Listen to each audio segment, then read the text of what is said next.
आज सुविधा ऐप जो है, हमने इसको इम्प्रोवाइज भी किया है। इससे कई चीजें का समाधान हुआ है, लेकिन चर्चा समाधान का नहीं होता है। कहीं एक ग्लिच होता है तो उसका चर्चा होती है। उसी प्रकार से जो स्मार्ट वॉच है, हमारे यहाँ से कई लोग गांव से लोग जाते हैं और उस समय जो कोर हज पीरियड में ये लाखों के संख्या में आता है, तो कोई किसी को ध्यान देना नहीं, अपने आप चलना होता है। तो ये नतीजा ऐसा देखने को मिला, कई लोग गायब हो गए, समय पे पता नहीं चलता कि कहाँ बैठा है और कहाँ बीमार है, तो मेडिकल केयर नहीं दे सकते हैं। तो बेसिकली ये ट्रैकिंग के लिए, आइडेंटिफिकेशन, ट्रैकिंग और हेल्थ प्रॉब्लम को तुरंत जानकारी प्राप्त के लिए स्मार्ट वॉच का इंट्रोडक्शन किया गया। हमारे नॉलेज में सबसे पहले एक केस आया जिसमें एक एजेड वाला, उनको पढ़ना लिखना नहीं आते थे, उनको किसी ने रिकॉर्ड करके बता दिया कि ये हज जो हमको स्मार्ट वॉच दिया है ये काम नहीं आया क्योंकि मैं अपने परिवार बाकी लोगों से दूर हो गया हूँ।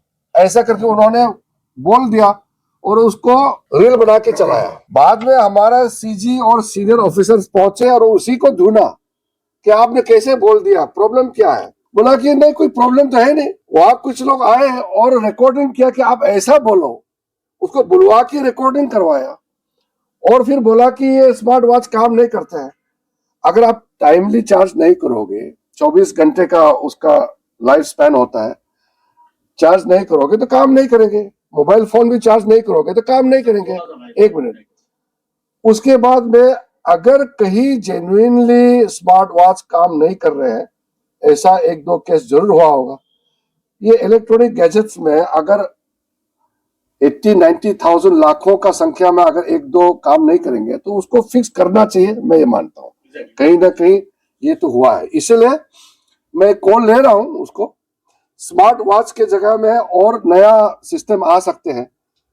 देखो, सिस्टम तो जैसे परिस्थिति है उससे उसी हिसाब से लाते हैं। इससे बढ़िया सिस्टम हम लाएंगे तो हम तो खुशी होंगे। आप लोग भी बताइए, इससे अच्छा सिस्टम है तो आपसे भी हम सुझाव मांगते हैं। सुझाव तो आप लोग बाद में, अभी नहीं, ये तो प्रेस वार्ता है, यहाँ सुझाव नहीं है। यहाँ आपने सवाल पूछा इसलिए मैं बोल रहा हूँ।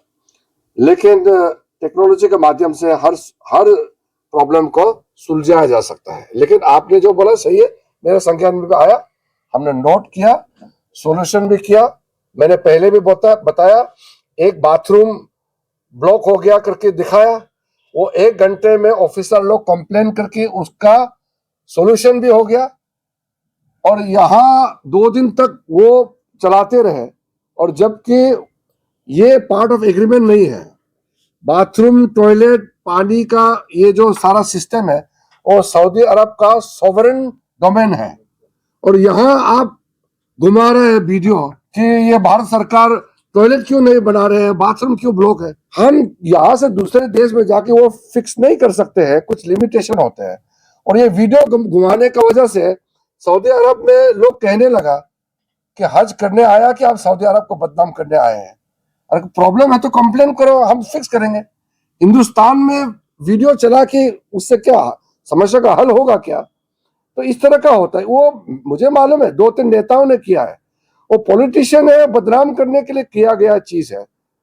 हमारे लोग सुबह शाम इतना मेहनत करते हैं, ऑफिसर लोग, वे आराम से बैठ करके राजनीति के लिए कोई फेक वीडियो को घुमा देगा या वीडियो को बढ़ चढ़ करके दिखाएगा, ये ठीक नहीं है।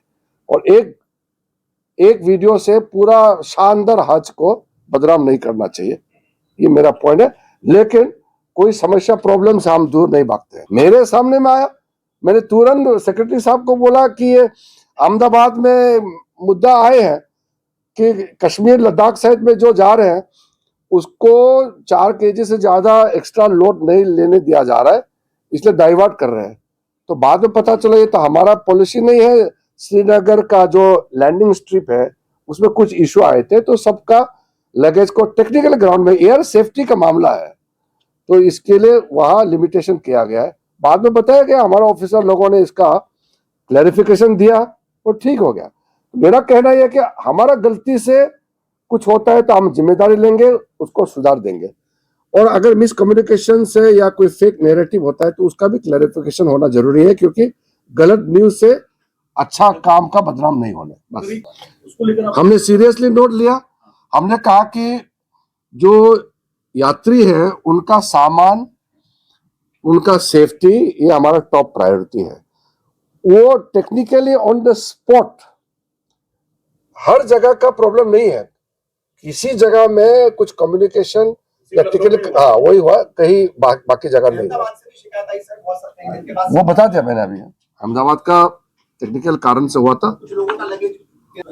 वो आगे आगे जा करके हम इंफॉर्मेशन में कोई लैप्स ना हो तो एआई वाला जो उसमें civil aviation, ministry of external affairs और हमारा मिनिस्ट्री ऑफ माइनॉरिटी अफेयर्स का सीमलेस कोऑर्डिनेशन के लिए एआई का उपयोग अच्छी तरह से होने वाला है 2027 हज में।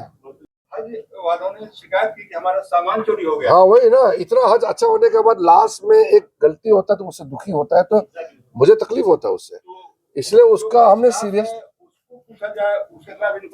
करेंगे और आगे भी हम उसका भी जायजा और भी लेंगे। हम ये खत्म हो गया ऐसा नहीं है।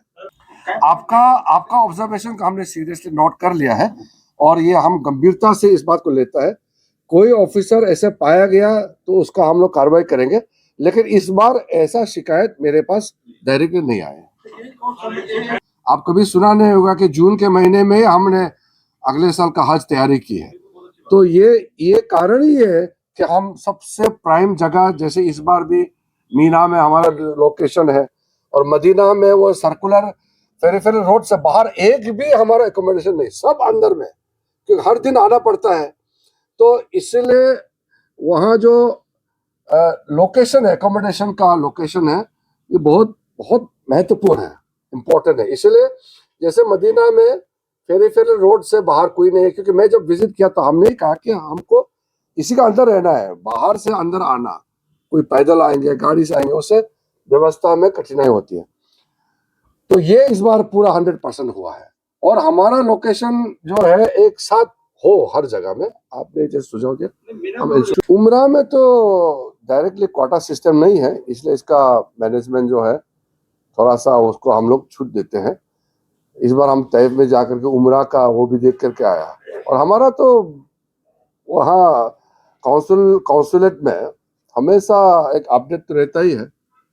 और अभी आप जितना भी जो चाहे वो उम्रा में जाते हैं या हज के लिए जाते हैं, लगभग खुश है भारत सरकार का मैनेजमेंट से। करके जो एप्लीकेशन फाइल करते हैं वो ऑटोमेटिक हो जाएगा, जैसे कि हम मशीन को बात करेंगे, मैं डिटेल में नहीं बता रहा हूँ क्योंकि वो उसका डेमोन्स्ट्रेशन करना पड़ेगा।